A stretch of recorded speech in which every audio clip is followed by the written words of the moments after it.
आता डोळे बंदच असते, फक्त त्यातून थोडं बाहेर या आत्ताच्या क्षणाच्या. आता तुम्ही ज्या वयात आहात ना त्या वयामध्ये या. बघा बघा कसे कसे तुम्ही प्लॅनिंग केलं, कोणाकोणाला कसे फोन केले, कसं कसं बोलला, काय काय झालं, काय करायचं, काय ठेवायचं, जेवणाला काय पाहिजे, कसं बसायचं, कुठं बसायचं, कसं बसायचं, आणि आज कसं बसायचं. दुःख अडवायला उंबऱ्यासारखा, दुःख अडवायला उंबऱ्यासारखा, नित्ववनव्यामध्ये गारव्यासारखा,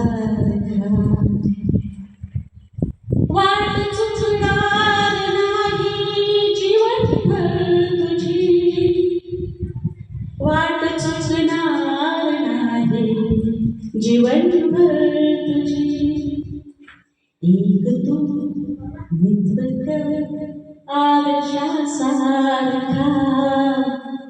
मित्रवनामध्ये गारव्यासारखा.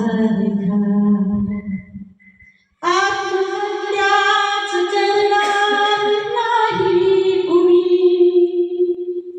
आत्महत्याच करणार नाही कुणी, मित्र नसला जवळ जर मनासारखा, मित्र बनल्यामध्ये गारव्यासारखा. अशी एकमेकांची मित्र बनवा की जर वाट चुकत असेल तर त्याला तुमचा आधार पाहिजे. आत्महत्याचा विचार आला असेल, निराशा वाटली असेल, पुढं काय करू असं वाटत असेल तर त्याचा आधार बनवा. आणि मी खूप आभारी आहे आणि मी खूप डोळे उघडले चांगली पाहिजे आणि मी खूप आज अशी अजून अशी भरली जर कोणी असं टच केल्यावर पाणी असा असावी माझी अवस्था आहे. त्यामुळे सगळा माझा भाऊ आहे आणि हा चांगला मित्र पण आहे, कारण आजही काही गरमी एवढे हाताने माझं माझं फोन चालत.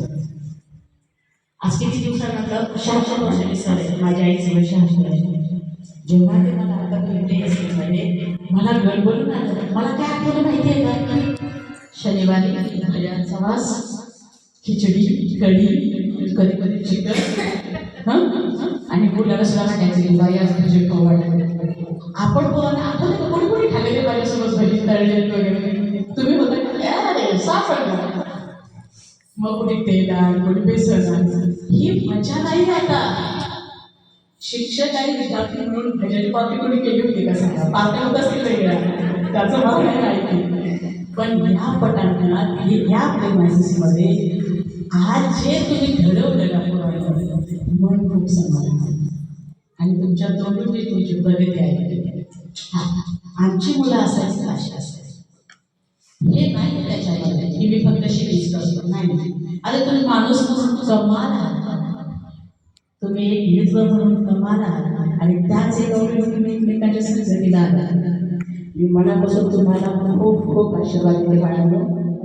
ज्या तुमच्या इच्छा पूर्ण राहिलेल्या आहेत देवाने तुम्हाला एवढं शक्ती, सामर्थ्य, पैसा, धन संपत्ती देऊ की तुम्ही तुमच्या मुलांसाठी भविष्यासाठी लावा. मुलांसोबतच एक जर बघा छोटंसं एक सजेशन आवडलं तर हो म्हणा.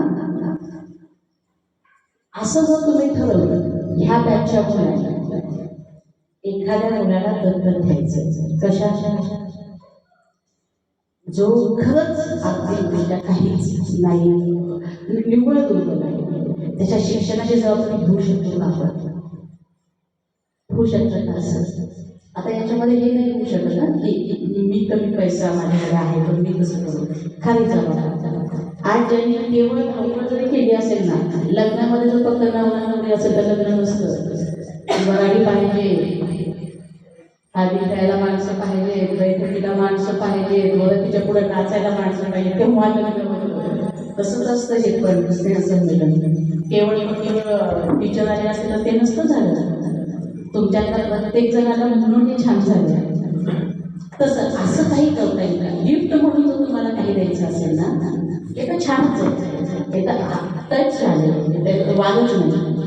पण जर लॉंग लाईफ गिफ्ट तुम्हाला द्यायचं असेल, असं काही करता येईल का की जी बाकीची मुलं पाटोदा शाळेत शिकली बाहेर असतील, जे तुम्हाला आता विचारतील काय झालं स्नेहसंमेलन कसं झालं, त्यांना नेमकं काय सांगाल तुम्ही? पेटे बांधले, गिफ्ट दिले, भाषण झाली. आम्ही असं काहीतरी ठरवलंय की आम्ही ते आता आयुष्यभर पाळणार. असं काही निर्णय घेता येईल का तुम्हाला?